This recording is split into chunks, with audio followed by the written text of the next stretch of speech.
Hello, आप अपने mic को म्यूट कर लीजिए। हेलो, आप अपना माइक म्यूट लीजिए और 40 मिनट के अंदर आप कभी भी जो है ना अनम्यूट मत होइए, म्यूट रहने दीजिए उनको। आप अपने माइक को म्यूट कर ले।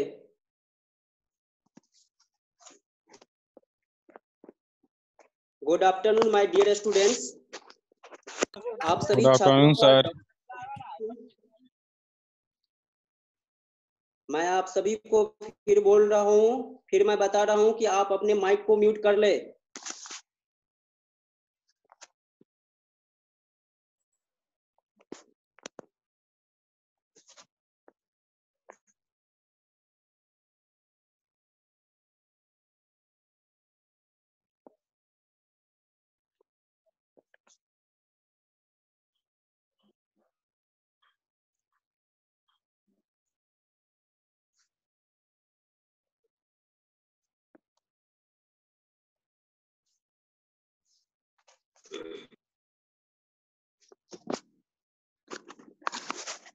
जैसे कि आप सभी को पता है कि बहुत लंबे समय के बाद हम F2 यानी कि साइकोलॉजी के ऊपर आपसे हम बातचीत करेंगे, जिसमें F2 में 5 यूनिट है। यानी F2 यानी पेपर का नाम है बचपन और बाल विकास, जिसमें 5 यूनिट हैं। 5 यूनिट में मैंने आपको लगभग सारे यानी कि कंप्लीट हो चुका है, तो थोड़ा सा बचा हुआ है यूनिट 4, जिसमें मैंने फर्स्ट यूनिट में बचपन व बाल विकास की समझ, यह पहला यूनिट था। फिर दूसरा यूनिट बच्चों का शारीरिक एवं मनोगत्यात्मक विकास से संबंधित, ये दूसरा यूनिट था। फिर तीसरा यूनिट बच्चों में सृजनात्मकता, ये भी मैं पढ़ा चुका हूँ। और 5वां यूनिट जो था बच्चों और व्यक्तित्व का विकास, जिसमें हमने एडवर्ड जॉन बॉल्बी के सिद्धांत को पढ़े, लॉरेंस कोहलबर्ग का नैतिक विकास का सिद्धांत पढ़े, और जीन पियाजे के नैतिक विकास का सिद्धांत पढ़े, और एरिक्सन का मनोसामाजिक सिद्धांत पढ़े। और 4th यूनिट जो है वह खेल और विकास से संबंधित है, जिसमें मैंने आपको एक क्लास में आपको बता चुका हूँ, जिसमें आपका विशेषता व अर्थ व परिभाषाएं वो आपको मैं बता चुका हूँ। आप सभी को पता है कि जैसे कि आज का जो टॉपिक है वह है खेल विधि पर आधारित शिक्षण पद्धतियां, जिसमें मैं आपको बता दूं कि ये जो शिक्षण विधियां हैं, वैसे तो बहुत सारे शिक्षण विधियां हैं। मैं आपको एक बार बता देना चाहता हूं, जैसे कि किंडरगार्टन विधि जो फ्रोइड दिए हैं, मॉन्टेसरी विधि मारिया मॉन्टेसरी, खेल विधि हेनरी कोल्डविक, और डाल्टन विधि मिस हेलेन पार्कहर्स्ट का है, पर्यटन विधि पेस्टालोजी, खोज विधि, अन्वेषण विधि, ह्यूरिस्टिक विधि जिसे आर्मस्ट्रांग दिया है, प्रश्नोत्तर विधि सुकरात है, प्रोजेक्ट विधि या परियोजना विधि या मीन विधि या योजना विधि जो विलियम हेनरी किलपैट्री द्वारा दिया गया है, वैज्ञानिक विधि जैसे गुडवर्ड का है, मूल्यांकन विधि J.M. राइस का है, समस्या समाधान विधि सुकरात का है, सूक्ष्म शिक्षण विधि रॉबर्ट्स बूथ का है, प्रादेशिक विधि जैसे कि रॉबर्टसन का है, इकाई विधि H.C. मॉरिसन, उसके बाद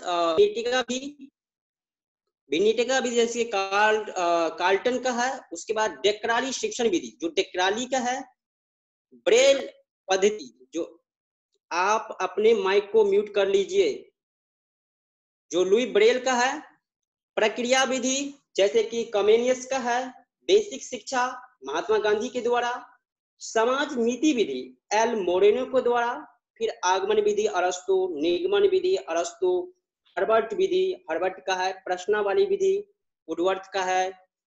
उसके बाद संवाद विधि प्लेटो का है। रेखीय अभिक्रमित अनुदेशन विधि या बाह्य अनुदेशन विधि जो बीएफ स्किनर के द्वारा दिया गया है। उसी तरह है शाखीय अभिक्रमित अनुदेशन विधि या आंतरिक अनुदेशन विधि जो नॉर्मल एक प्रोडर का दिया गया है। अवरोही अभिक्रमित अनुदेशन विधि जो थॉमस एफ गिलबर्ट के हैं, और सैन्य या सैनिक विधि जो बोन्स का है। उसी तरह विश्लेषण विधि अरस्तु का है। सूत्र विधि आप जानते हैं पाणिनि क्या है। भ्रमण विधि पेस्टालोजी, अनुकरण विधि पेस्टालोजी। अर्थात इस प्रकार से देखिए तो 40 के आसपास है, 30-40 के आसपास विधि है, जिसमें से इतने सारी विधि हमको पढ़ने की जरूरत नहीं है। उसमें से जो महत्वपूर्ण विधि है उन्हीं विधि के बारे में हम पढ़ेंगे। जैसे कि इसमें 40 है किंडरगार्टन विधि, मॉन्टेसरी विधि, खेल विधि, डाल्टन विधि, पर्यटन विधि, खोजी अन्वेषण विधि, ह्यूरिस्टिक विधि, ये प्रश्न विधि। इतना नहीं हमको पढ़ना है, इसमें से सिर्फ हम 5 ही विधि पढ़ेंगे। जैसे कि आप देख रहे हैं ये 5 विधि हम पढ़ाएंगे। इसमें प्रोजेक्ट विधि जो किलपैट्रिक के द्वारा दिया गया है। डाल्टन विधि मिस हेलेन पार्कहर्स्ट का है। उसके बाद मॉन्टेसरी विधि मारिया मॉन्टेसरी का है। उसके बाद किंडरगार्टन विधि यानी कि फ्रोबेल का है। और ह्यूरिस्टिक विधि जो आर्मस्ट्रॉन्ग, जिसे खोज विधि भी कहते हैं, अन्वेषण विधि भी कहते हैं। इस तरह से इसमें हम सिर्फ 5 ही विधि पढ़ेंगे। लेकिन 5 विधि एक बार मैं आपको बता देना चाहता हूं कि ये 5 विधि आपके कौन कौन से पेपर में है। अगर आपके पास सिलेबस है तो आप देख सकते हैं। सबसे पहली बात कि F1 जो है आपका पेपर 1, जो पेपर का नाम है समाज शिक्षा और पाठ्यक्रम की समझ, उस पेपर में जो इकाई 4 है, इकाई 4 जो है प्रमुख चिंतकों के मौलिक लेखन की शिक्षा शास्त्रीय समझ, उस आप चैप्टर 4 देखिए। उसमें है मारिया मॉन्टेसरी ग्रहणशील मन पुस्तक से विकास के क्रम शीर्षक अध्याय बच्चों के सीखने के संबंध में विशेष पद्धति को रेखांकित करते हुए। यानी कि ये F1 पेपर में भी है मारिया मॉन्टेसरी के बारे में। F2 में आपको पता ही है जो बचपन और बाल विकास है, जिसमें इकाई 4 में ये विधि हम इतने पढ़ेंगे। उसके बाद F3 में भी है ये। F3 में जिस पेपर का नाम है प्रारंभिक बाल्यावस्था देखभाल और शिक्षा, उस पेपर में आप देखेंगे इकाई 2 में, इकाई 2 जो है प्रारंभिक बाल्यावस्था देखभाल और शिक्षा के पाठचर्या की समझ, उसमें आपको अध्याय 3 जो प्रोजेक्ट विधि उसमें भी दिया गया है। तो इस तरह से देखिए F1 में भी है, F2 में भी है, F3 में भी है। आपको F4 में भी दिखाते हैं, जिस पेपर का नाम है विद्यालय संस्कृति यानी कि परिवर्तन और विकास, शिक्षक विकास। उसमें देखेंगे आप इकाई 3 में, इकाई 3 के अध्याय 4 में जाके देखेंगे, जिसमें योजना है, यानी योजना विधि का नाम ही प्रोजेक्ट विधि है। यानी कि इस तरह F1 में भी है, F2 में भी है, F3 में भी है और F4 में भी है। सिर्फ ये 5 जो विधियां हैं। उसके बाद मैं आपको बता दूं कि ये F10 में भी है। F10 जो पर्यावरण अध्ययन का जो शिक्षण शास्त्र है, पेपर का नाम है, उसमें आप जाइए इकाई 3 यूनिट जो है, तीसरा जो यूनिट है उसमें आपको मिल जाएगा खोज विधि या अन्वेषण विधि, और उसी में लिखा है प्रोजेक्ट विधि भी। यानी कि अगर इस तरह से देखें तो ये जो 5 विधि है ये आपका 5 सब्जेक्ट में है। तो आप समझ सकते हैं कि कितने इंपॉर्टेंट है या कितने महत्वपूर्ण है। ये सिर्फ 5 विधि आपका पेपर में दिया गया है। F1 में भी है, F2 में भी है, F3 में है, F4 में है और F10 में भी है। तो आप समझ सकते हैं कि ये 5 विधि 5 आपका विषय में दिए गए हैं। लेकिन हम इसमें से सिर्फ सबसे पहले आपको मैं बता दूं, सबसे पहले हम मॉन्टेसरी विधि के बारे में बताएंगे। तो सबसे पहले हम जानते हैं कि शिक्षण विधि है क्या। सबसे पहले शिक्षण विधियां जो पढ़ रहे तो उससे पहले जानना होगा आपको कि शिक्षण विधि है क्या। आप ध्यान से समझे कि जिस ढंग से शिक्षक शिक्षार्थी को ज्ञान प्रदान करता है उसे शिक्षण विधि कहते हैं। मैं पुनः बोल रहा हूं, जिस ढंग से शिक्षक शिक्षार्थी को ज्ञान प्रदान करता है उसे शिक्षण विधि कहते हैं। तो आइए हम शुरुआत करते हैं मॉन्टेसरी विधि से, जो आपको पेपर जो कि F1 में भी है, आप लोग उसमें विस्तार से पढ़े हैं, लेकिन मैं आपको यहाँ देता हूं। सबसे पहले हम जीवनी से शुरुआत करते हैं।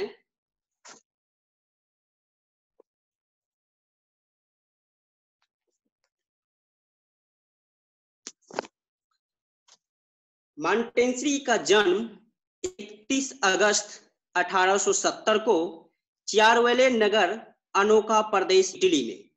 तो सबसे पहले यहाँ से क्वेश्चन तो ये बनता है कि मारिया मॉन्टेसरी वह कहाँ की थी। तो आपको याद रखना है ये इटली, जो कि मुझे पता है जब मैं बीएड कर रहा था उस दौरान भी यही क्वेश्चन मुझसे पूछा गया था, और वह वहां पे सिर्फ ये इतना ही पूछा गया था कि मारिया मॉन्टेसरी कहाँ की थी, और 2 मार्क्स। तो आप समझ सकते हैं, आप इन चीजों को आप ध्यान से समझे कि पहला क्वेश्चन यहाँ से यही बनता है कि मारिया मॉन्टेसरी कहाँ की थी, तो इटली की। जन्म की अगर मैं बात करूं तो 31 अगस्त 1870 को। दूसरी बात, मृत्यु की बात करूं तो 6 मई 1952। अगर मृत्यु की बात करूं तो 6 मई 1952 को, लगभग 81 वर्ष तक। तीसरा बात, इनका पूरा नाम जो है मारिया टेक्ला आर्टेमिसिया मॉन्टेसरी, यानी कि ये तो हम शॉर्ट में नाम कहते हैं कि मारिया मॉन्टेसरी, लेकिन इनकी पूरा नाम जो है वह मारिया टेक्ला आर्टेमिसिया मॉन्टेसरी है। उसके बाद मॉन्टेसरी एक प्रतिवादी, शिक्षा शास्त्री व चिकित्सक थी। तो आप इन चीजों को ध्यान रखें। अगर आपसे पूछा जाए, आप अपने माइक को म्यूट कर ले, मैं पुनः बोल रहा हूं।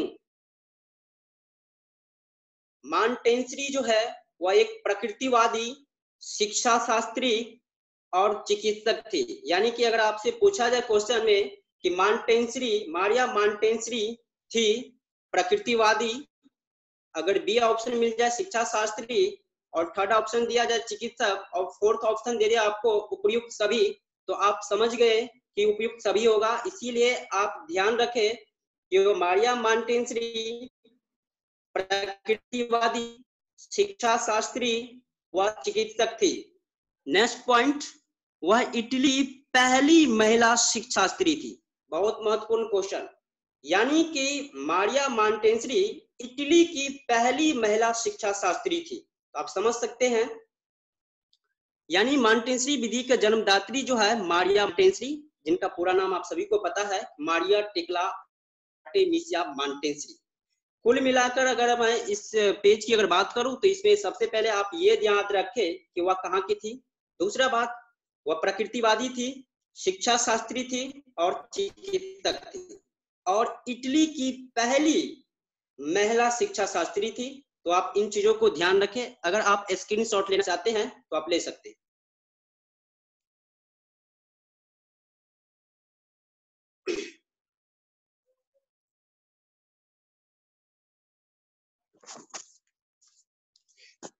चलते हैं नेक्स्ट पेज पे।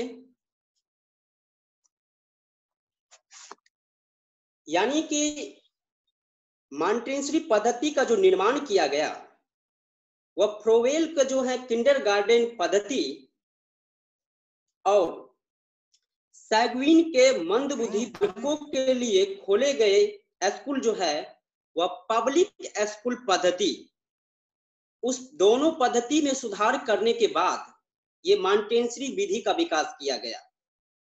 यानी कि मॉन्टेसरी पद्धति जो है, मॉन्टेसरी विधि जो है, इस विधि का जो निर्माण किया गया वह फ्रोवेल के किंडरगार्टन विधि और सैगविन के मंदबुद्धि बालकों के लिए जो खोले गए स्कूल है पब्लिक स्कूल पद्धति, इन दोनों विधि में, इन दोनों पद्धति में सुधार करने के बाद मॉन्टेसरी ने मॉन्टेसरी विधि का विकास किया।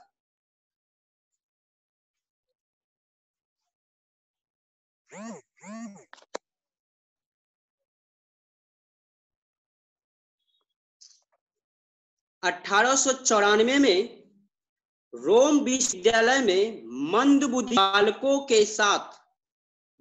के चिकित्सा का कार्य करते हुए उनका ध्यान उक्त बालकों के शिक्षा की ओर गए। यानी कि 1894 ईस्वी में मारिया मॉन्टेसरी रोम विश्वविद्यालय में मंदबुद्धि बालकों के चिकित्सा के ऊपर कार्य करते थे और उसी कार्य के दौरान उनका ध्यान बालकों की शिक्षा की ओर गई। यानी कि सबसे पहले जो है मॉन्टेसरी विधि का विकास किया। यानी कि सबसे पहले जो ये मॉन्टेसरी विधि का विकास किया गया वह मंदबुद्धि बालकों के लिए ही किया गया था। अगर आपसे ये क्वेश्चन पूछा जाए कि मॉन्टेसरी विधि का विकास सबसे पहले किन बालकों के लिए किया गया, मंदबुद्धि बालक के लिए या प्रतिभाशाली बालक के लिए या दोनों बालकों के लिए, तो आप ध्यान रखें शुरुआत में सबसे पहले यानी कि मॉन्टेसरी विधि का जो विकास किया गया वह मंदबुद्धि बालकों के लिए ही किया गया। उसके बाद में सामान्य बुद्धि बालकों की शिक्षा के लिए उपयोग में लाई गई। यानी कि पहले तो मंदबुद्धि बालकों के लिए यानी मॉन्टेसरी विधि का विकास किया गया, फिर बाद में सामान्य बालकों की शिक्षा के लिए भी इस विधि को उपयोग में लाई गई। सन 1939-1948 में मारिया मॉन्टेसरी भारत में आकर उन्होंने मद्रास, पुणे, अहमदाबाद इत्यादि स्थानों पर मॉन्टेसरी स्कूल की स्थापना की।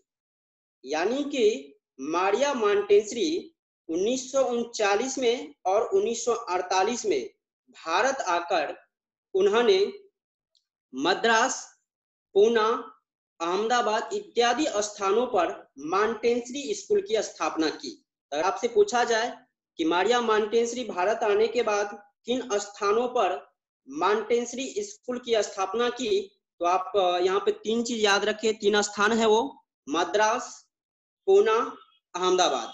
ये 3 ऐसे स्थान हैं जहाँ पे सबसे पहले मॉन्टेसरी स्कूल की स्थापना की गई। तो कुल मिलाकर अगर मैं बताऊं आपको, तो सबसे पहली बात, इस विधि का जो विकास किया गया सबसे पहले मंदबुद्धि बालकों के लिए, और उसके ठीक बाद सामान्य बालकों के शिक्षा के लिए भी इस विधि को उपयोग में लाई गई।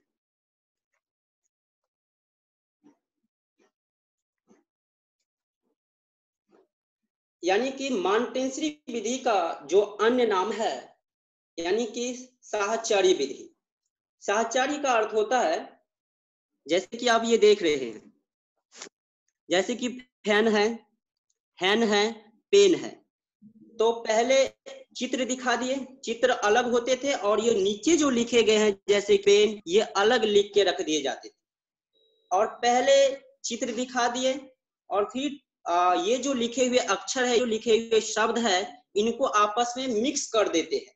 और पहले चित्र दिखा दिए और चित्र के सामने में बालकों से कहा जाता था कि जैसे कि फैन है, तो फैन के सामने जो शब्द है उसको उसके साथ मिलान करने के लिए, उसके सामने रखने के लिए, तो यही साहचर्य विधि है, मतलब उसको जोड़ना होता था।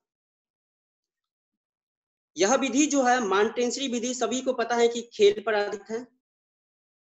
दूसरी बात, यह विधि रूसों के प्रकृतिवादी सिद्धांत पे आधारित है। जैसे कि मैंने आपको पहले बता चुका हूं कि यह प्रकृतिवाद है, शिक्षा शास्त्री भी थे और चिकित्सक भी थी।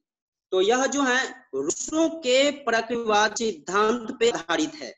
अगर आपसे क्वेश्चन पूछा जाए कि मारिया मॉन्टेसरी की जो सिद्धांत है वो किस पे आधारित है, प्रकृतिवादी पे सिद्धांत पे आधारित है या प्रयोजनवाद के सिद्धांत पे आधारित है या आदर्शवाद के सिद्धांत पे आधारित है, आपको कुछ भी ऑप्शन बना के आपसे दे सकते हैं, आपसे पूछा जा सकता है। आप याद रखें, ये रूसों के प्रकृतिवादी सिद्धांत पे आधारित है। नेक्स्ट, इस विधि में यानी कि मॉन्टेसरी विधि में 3 से 6 वर्ष के बालकों को शिक्षा दी जाती है। यानी कि ये जो मॉन्टेसरी विधि है, इस विधि में 3 से 6 वर्ष के बालकों को शिक्षा दी जाती है। आपको किसी बुक में आपको देखने को मिलेगा कि 3 से 7 वर्ष भी दिए हैं, 2.5 से 6 वर्ष भी दिए हुए हैं। तो कुल मिलाकर अगर बात करूं तो 3 से 6 वर्ष के बालकों को इस विधि में बालकों को शिक्षा दी जाती है। फिर उसके बाद है मॉन्टेसरी ने 6 जनवरी 1907 को स्वयं एक स्कूल खोली जिसे चिल्ड्रेन हाउस नाम दिया। यानी कि ये जो एक स्कूल खोली जिस स्कूल का नाम है चिल्ड्रेन हाउस, 6 जनवरी 1907 को, यानी कि चिल्ड्रेन हाउस का ही दूसरा नाम शिशु गृह या बाल घर या बच्चों का घर या बचपन का घर नाम दिया। तो आप समझ सकते हैं कि ये जो अगर आपसे पूछा जाए कि बचपन का घर किस विधि का अन्य नाम है या किसने दिया, तो आप समझ सकते हैं ये जो है चिल्ड्रेन हाउस इन्हीं का अलग नाम है जो मॉन्टेसरी विधि का दिया हुआ है। इसके बाद इसमें शिक्षक का काम जो है, शिक्षिका यहाँ गलत है, इसमें शिक्षक का काम या महिलाएं करती है। यानी कि इसमें जो शिक्षक का काम होता है उसमें प्रायः महिलाएं ही करती हैं। तो कुल मिलाकर अगर मैं बात करूं इस विधि में, तो इस विधि का दूसरा नाम साहचर्य विधि है, जिसका अर्थ होता है जोड़ना आपस में। यह विधि खेल पर आधारित है और यह प्रकृति पर आधारित है। चीजों को आप ध्यान रखें। इस विधि में 3 से 6 वर्ष के बालकों को शिक्षा दी जाती है। मॉन्टेसरी ने 6 जनवरी 1907 को एक स्कूल खोली जिसे चिल्ड्रेन हाउस नाम दी और उसी चिल्ड्रेन हाउस का अन्य नाम भी है, जैसे शिशु गृह या बाल घर कह सकते हैं या बच्चों का घर या बचपन का घर नाम दिया। और इसमें शिक्षक का काम ऐसा महिला ही की थी। हम तो बड़का बड़का आदत लिखे की आपके सीखता नहीं, छोटकी बुची बुची। आप अपने माइक म्यूट कर ले, मैं बोल रहा हूँ। फिर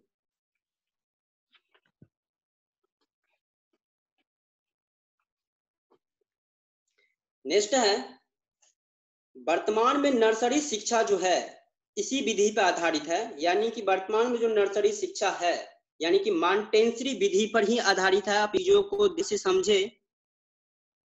वर्तमान में नर्सरी जो शिक्षा है वह इसी यानी कि मॉन्टेसरी विधि पर ही आधारित है।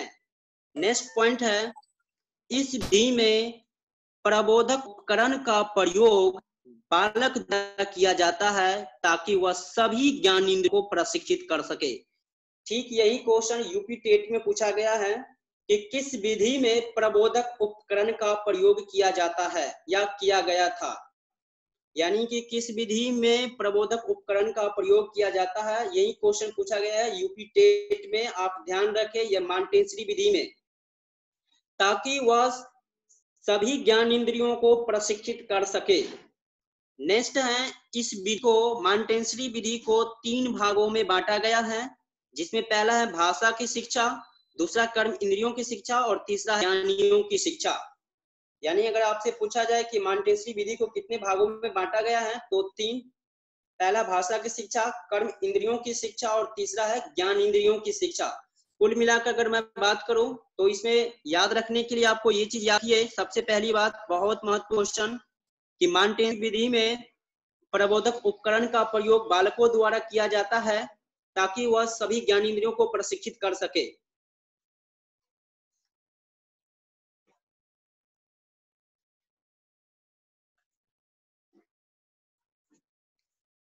नेक्स्ट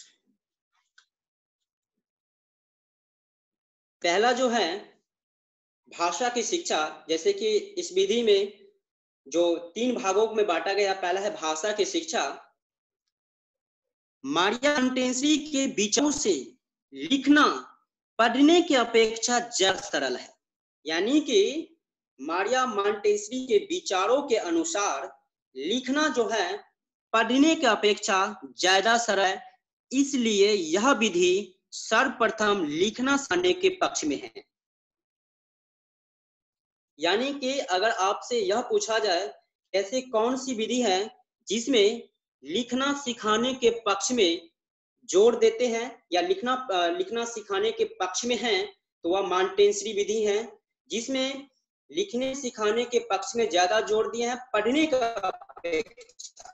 तो आप इन चीजों को याद रखें। जैसे कि आप सभी को पता, मैंने जब भाषण कौशल, भाषाई कौशल जब हम आपको पढ़ा रहे थे उसमें हम आपको बताए थे, ये जो भाषाई कौशल होता है, सुनना, बोलना, लिखना, पढ़ना, उसमें मनोवैज्ञानिक जो कर्म है, सुनना, बोलना, पढ़ना, लिखना, जिसे हम याद करने के लिए सुबोपल्ली के नाम से जानते हैं।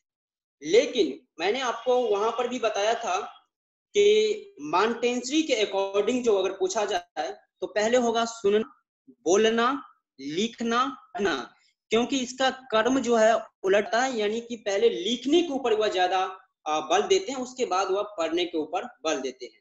यानी कि मॉन्टेस्क्यू का विचारों से लिखना जो है पढ़ने की अपेक्षा ज्यादा सरल है। इसीलिए यह विधि जो है, मॉन्टेस्क्यू विधि जो है, सर्वप्रथम लिखना सिखाने के पक्ष में है, यानी कि लिखना सिखाने के पक्ष में मॉन्टेस्क्यू विधि है। नेक्स्ट पॉइंट है, मारिया मॉन्टेस्क्यू के अनुसार लिखने में उच्चारण की आवश्यकता नहीं पड़ती है। तो अगर आपसे ये भी क्वेश्चन पूछा जाए कि ऐसी कौन सी विधि है जिसमें लिखने में उच्चारण की आवश्यकता नहीं पड़ती है, तो आपको ये भी क्वेश्चन पूछा जा सकता है। आप ध्यान रखें, वह मारिया मॉन्टेस्क्यू यानी कि मॉन्टेस्क्यू की विधि जो है उसमें लिखने में उच्चारण की आवश्यकता नहीं पड़ती है, इसलिए बालक लिखना सरलता से सीख जाते हैं, आसानी से सीख जाते हैं।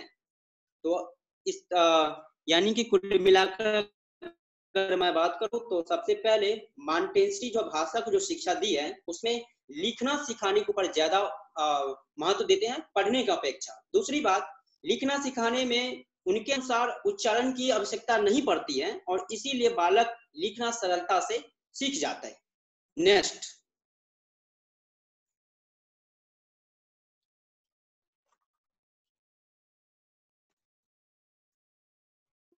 इंद्रिय की शिक्षा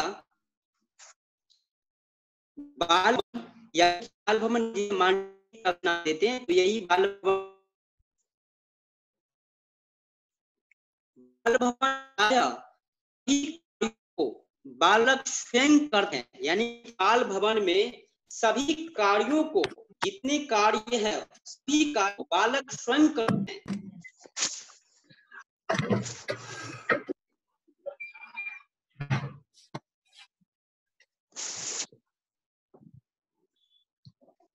बाल भवन में प्रायः सभी कार्यों को बालक स्वयं करते हैं, जैसे हाथ मुंहना, आदि, जैसे कि हाथ, पैर, कमर व कंधे आदि को मजबूत करने के लिए बार बार उठाना। मैं आपको पुनः बोल रहा हूँ, फिर आप अपने माइक को म्यूट कर ले।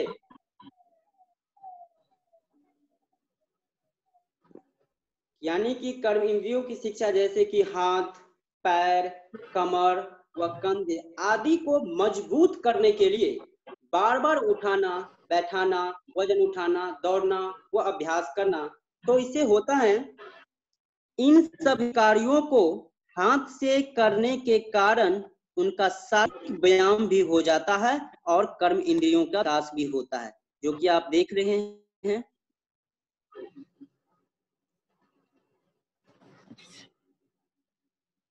ये जैसे कि हाथ, पैर, कमर, कंधे आदि को मजबूत करने के लिए बार बार उठाना, बैठाना, वजन उठाना, दौड़ना, तो ये सब जो है करने से उनका शारीरिक व्यायाम भी हो जाता है और कर्म इंद्रियों की शिक्षा भी, उन्हें कर्म इंद्रियों का विकास भी हो जाता है। अगर आप स्क्रीनशॉट लेना चाहते हैं तो लीजिए।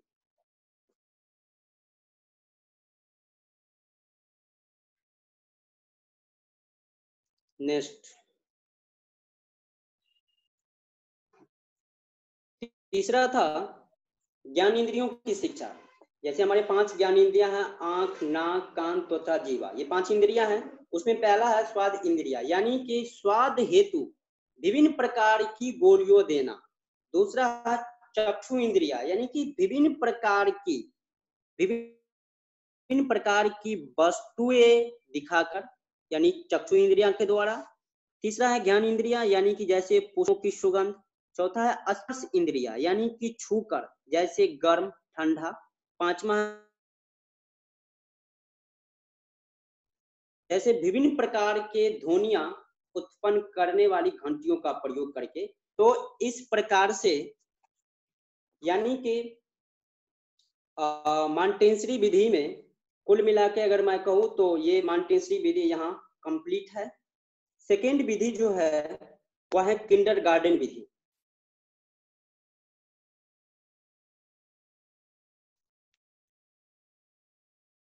अगर आप स्क्रीनशॉट पहले लेना चाहें तो आप पहले स्क्रीनशॉट ही ले लीजिए। ठीक, चलते हैं। किंडरगार्टन विधि अगर मैं बताऊं तो इस विधि का जो जनक है वह फ्रोबेल है, वह जर्मनी के निवासी था। किंडरगार्टन विधि जनक या प्रवर्तक या जन्मदाता फ्रोबेल है। फ्रोबेल का जन्म 21 अप्रैल 1782 को जर्मनी में हुआ था। ये जो किंडरगार्टन है, अगर इन सबको अगर तोड़े, अगर खंड करे, ये दो शब्दों से मिलकर बना है। एक तो किंडर है, दूसरा गार्डन है। किंडर का अर्थ होता है पौधे या बच्चे। ध्यान दीजिए, किंडरगार्टन जो है ये दो शब्दों से मिलकर बना है। अगर इनको तोड़े तो एक पहला किंडर बनेगा और दूसरा गार्डन। यानी कि यहाँ देखिए का अर्थ है पौधे या बच्चे, जबकि गार्डन का अर्थ होता है बाग। यानी कि अगर इस प्रकार दोनों शब्द को अगर हम जोड़ दें तो इसका अर्थ होता है कि बालकों का बगीचा। यानी किंडरगार्टन का अर्थ होता है बालकों का बगीचा। यह दो शब्दों से मिलकर बना है। एक तो किंडर है जिसका अर्थ होता है पौधे या बच्चे, जबकि गार्डन शब्द का अर्थ होता है बाग का है या बगीचा के। इस प्रकार कुल मिला के किंडरगार्टन का अगर अर्थ देखा जाए तो बालकों का बगीचा। जिस प्रकार माली बगीचे में पौधे की सिंचाई करके पौधे का विकास करता है, उसी प्रकार माली बगीचे रूपी विद्यालय में पौधे रूपी विकास बच्चों का जल रूपी ज्ञान का विकास करता है। यानी कि कहने का मतलब यह है कि जिस प्रकार माली बगीचे में पौधे की सिंचाई करके पौधे का विकास करता है, ठीक उसी प्रकार से माली रूपी शिक्षक बगीचे रूपी विद्यालय में पौधे रूपी बच्चों का जल रूपी ज्ञान का विकास करता है। फिर नेक्स्ट पॉइंट है, यह जो किंडरगार्टन विधि है, खेल विधि का सर्वप्रथम प्रयोग इसी विधि में किया गया था। यानी कि अगर आपसे ये क्वेश्चन पूछा जाए कि खेल विधि का प्रयोग सबसे पहले किस विधि में किया गया, तो आप ध्यान रखें यह किंडरगार्टन विधि में ही सबसे पहले जो है खेल विधि का प्रयोग किया गया। उसके बाद है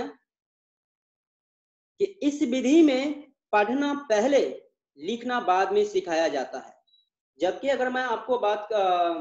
मैं आपको बता दूं, मॉन्टेसरी विधि जो थी उसमें पहले लिखना सिखाया जाता था और पढ़ना बाद में। लेकिन किंडरगार्टन विधि में पहले लिखना सिखाया जाता है, फिर बाद में पढ़ना सिखाया जाता है। तो आप इन चीजों को आप ध्यान रखें। कुल मिलाकर अगर मैं बात करूं इस पेज पे, तो आप ध्यान रखिए कि किंडर जो है गार्डन, ये दो शब्दों से मिलकर बना है। एक है किंडर, दूसरा है गार्डन। किंडर का अर्थ होता है पौधे या बगीचा, पौधे या बच्चे, जबकि गार्डन का अर्थ होता है बाग या बगीचा। इस प्रकार अगर दोनों शब्द को अगर हम मिला दें तो इसका अर्थ होता है बाल का बगीचा।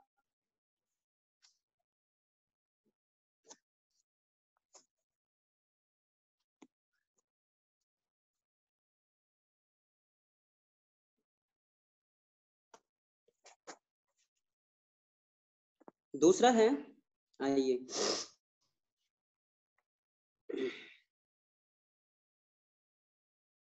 इस विधि में यानी कि किंडरगार्टन विधि में कल्पना शक्ति का विकास होता है। यानी अगर आपसे पूछा जाए कि इस विधि में यानी किंडरगार्टन विधि में कल्पना शक्ति का विकास होता है, तो हाँ। और किंडरगार्टन विधि में 4 से 8 वर्ष के बालकों को रखा जाता है, जबकि मॉन्टेसरी विधि में 3 से 6 वर्ष के बालकों को रखा जाता है। आप इन चीजों को ध्यान रखें। जबकि किंडरगार्टन विधि में 4 से 8 वर्ष के बालकों को रखा जाता है और यह विधि खेलाधारित है, जो कि मैं आपको पहले ही बता दिया हूं। उसके बाद इस विधि में यानी कि किंडरगार्टन विधि में शिक्षा जो है खेल, गीत, उपहार दी जाती है। यानी कि किंडरगार्टन विधि जो है, इस विधि में जो शिक्षा दी जाती है वह खेल के द्वारा, गीत के द्वारा, उपहार के द्वारा। यह विधि यानी किंडरगार्टन विधि जो है छात्र आधारित है।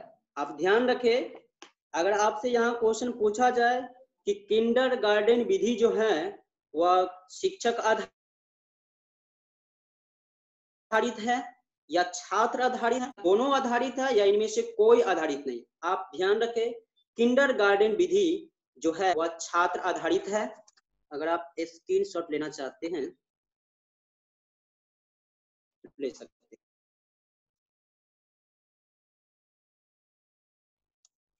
विधि इसमें और है, यानी किंडरगार्टन विधि जो है, इस विधि का अन्य नाम जो है शिशु शिक्षा, पूर्व प्राथमिक शिक्षा, पूर्व विद्यालय शिक्षा।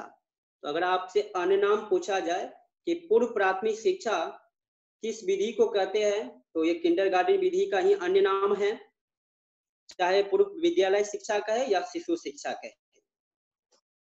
उसके बाद इसमें यानी कि इस विधि में शिक्षा के अलावा एक अन्य शिक्षाएं भी रखी जाती है, उसे सहायक अध्यापिका कहते हैं। यानी कि मॉन्टेसरी विधि में तो काम सिर्फ पढ़ाने का काम महिला ही करती थी, उसमें सिर्फ लेकिन इस विधि में यानी कि एक शिक्षिका के अलावा एक सहायक अध्यापिका भी जो है इसमें रहती है। इस विधि में फ्रोबे ने 20 उपहारों का प्रयोग किया। ध्यान रखें, यानी किंडरगार्टन विधि में 20 उपहारों का प्रयोग किया गया और बालक के प्रत्येक अच्छे कार्य पर उसे एक उपहार दिया जाता था। यानी कि इस विधि जो है, यह जो विधि है किंडरगार्टन